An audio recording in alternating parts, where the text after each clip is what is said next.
नमस्कार, छायाच रेसिपीजमध्ये आज आपण अर्धी वाटी रव्यापासून खूप मस्त चमचमीत अशी रेसिपी बनवतोय। तर यासाठी इथे घरातली कुठलीही एक वाटी सेट करा आणि तिने अर्धी वाटी रवा मोजून घ्या। इथे बारीक रवाच घ्यायचा आहे। इथे मी गॅसवरती पॅन गरम करत ठेवला आहे। ज्या वाटीने आपण रवा मोजून घेतला त्याच वाटीने मोजून इथे 1 वाटी पाणी घेतलं आहे। यामध्ये आता चवीप्रमाणे मीठ घालायचं आहे आणि 2 छोटे चमचे तेल घालायचं आहे। आता पाण्याला उकळी काढून घ्यायची आहे। तर इथे पाहू शकता पाण्याला उकळी आली आहे। पाण्याला उकळी आली की यामध्ये रवा घालायचा आहे। तर रवा जर तुमच्याकडे बारीक नसेल तर जाड रवा मिक्सरला फिरवून मगच इथे तुम्ही वापरा। रवा सगळा एकत्र यामध्ये घालायचा नाही आहे। एका हाताने रवा घालायचा आणि दुसऱ्या हाताने हे असं ढवळत राहायचं आहे। एकत्र जर रवा घातला त्याच्या गुठळ्या होतील। गॅसची फ्लेम मंद ठेवायची आहे।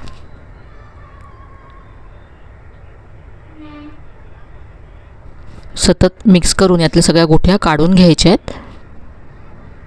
इथे मी सगळा रवा यामध्ये घातला आहे। अर्धी वाटी रवा आणि 1 वाटी पाणी असं प्रमाण आहे। रव्याच्या दुप्पट आपल्याला इथे पाणी वापरायचं आहे। हे लगेचच असं घट्ट व्हायला लागतं, तर याचा गोळा होईपर्यंत आपल्याला शिजवून घ्यायचं आहे। तर इथे पाहू शकता हे घट्ट झालं आहे, पॅन सोडायला लागलं आहे, याचा गोळा झाला आहे। इथे आता मी गॅस बंद केला आणि झाकून हे आता 2 ते 3 मिनटं बाजूला ठेवून देऊया। तोपर्यंत इथे चटणी तयार करूया। चटणीसाठी इथे मी अर्धी वाटी ओलं खोबरं घेतलं आहे, भाजलेले शेंगदाणे घेतलेत, कोथिंबीर, हिरव्या मिरच्या, आलं आणि लसणीच्या पाकळ्या घेतल्यात। हे सगळं मिक्सरच्या भांड्यामध्ये काढून घ्यायचं आहे। इथे मी शेंगदाणे घेतलेत। शेंगदाण्याऐवजी तुम्ही भाजलेली चण्याची डाळसुद्धा घेऊ शकता। यानंतर यामध्ये चवीप्रमाणे मीठ घातलं आहे आणि पाणी घालून ही चटणी वाटून घ्यायची आहे। इथे मी चटणी वाटून घेतली आहे, बाउलमध्ये काढून घेऊया। आता चटणीवरती घालण्यासाठी फोडणी तयार करूया। 1 चमचा तेल गरम करून घेतलं आहे, यामध्ये अर्धा चमचा मोहरी घातली, अर्धा चमचा उडदाची डाळ घातली आहे आणि थोडीशी कढीपत्त्याची पानं घातली आहेत। ही फोडणी आता चटणीवरती घालायची आहे। तर ही अशी मस्त अशी आपली चटणी तयार झाली आहे। चटणी तयार आहे। आता आपण वडे तयार करूया। तर हे जे पीठ किंवा जो रवा आपण झाकून ठेवलं होतं ते आता कोमट झालं आहे, आपण काढून घेऊया एका बाउलमध्ये। आता हे आपल्याला मळून घ्यायचं आहे।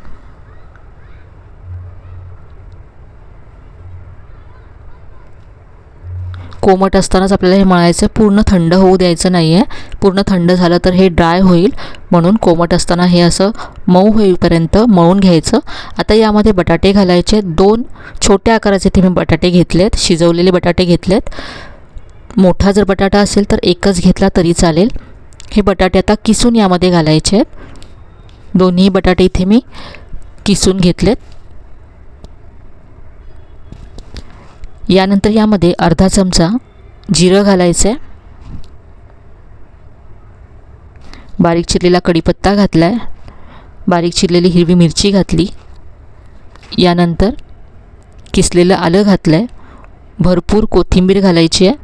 कोथिंबीरमुळे रंगसुद्धा छान येईल वड्यांना, त्याबरोबरच चवसुद्धा खूप छान येते। आता यामध्ये 1 मोठा चमचा इतकं तांदळाचं पीठ घालायचं आहे। तर तांदळाच्या पिठामुळे वडे आणखी क्रिस्पी होतील। आता हे सगळं छान मिक्स करून घ्यायचं आहे आणि याच्यामध्ये जर गुठळ्या असतील तर त्या सगळ्या मोडून घ्यायच्या आहेत। अगदी स्मूथ असं हे पीठ आपल्याला हवं आहे।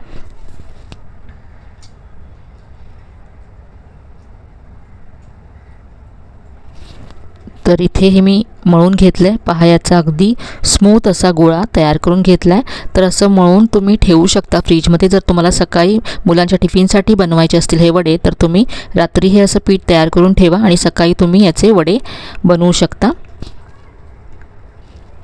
पहा, अगदी स्मूथ आहे, अजिबात त्याच्यामध्ये गुठळ्या नाही आहेत। आता इथे लगेचच आपण याचे वडे तयार करूया।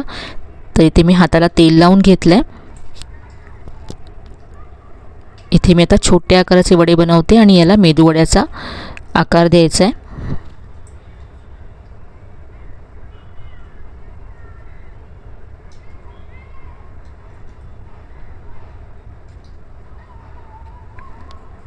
तर अशा पद्धतीने पहा, इथे मी एक वडा तयार करून घेतला आहे आणि असेच इथे उरलेले वडेसुद्धा तयार केले आहेत मी. आणि या प्रमाणामध्ये आपले इथे 8 वडे तयार झाले आहेत. इथे मी तेल मध्यम असं गरम करून घेतलं आहे. गॅसची फ्लेम आता मीडियम ठेवायची आणि वडे तेलात सोडायचे आहेत. जेव्हा आपण वडे तेलात सोडू तेव्हा तेल अगदी व्यवस्थित असं गरम हवं. तेल जर गरम नसेल तर वडे तुटू शकतात किंवा जास्त तेलकटसुद्धा होऊ शकतात.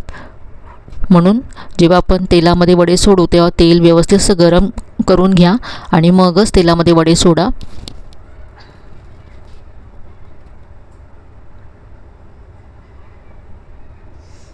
लगेच उलटायचे नाही आहेत. याचा थोडासा जो फेस आहे तो कमी झाल्यानंतरच वडे उलटायचे आहेत. आणि आता दोन्ही बाजूने मीडियम फ्लेमवरतीच आपल्याला हे ब्राऊन होईपर्यंत फ्राय करून घ्यायचे आहेत.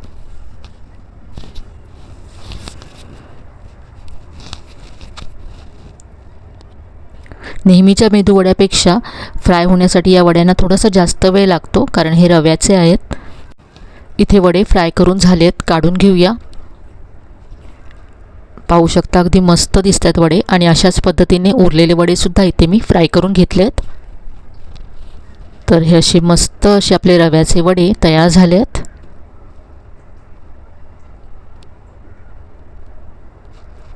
तर ही आपली चटणी आणि त्याबरोबर झटपट असे हे रव्याचे वडे किंवा मेदू वडे तुम्ही नक्की तयार करून पहा. इथे मी तुम्हाला एक वडा तोडून दाखवते. तर हा वडा पहा किती मस्त दिसतोय आणि वरून हा वडा अगदी क्रिस्पी होतो आणि आतून पाहू शकता पोकळ झाला आहे, आतपर्यंत छान असा फ्राय झाला आहे.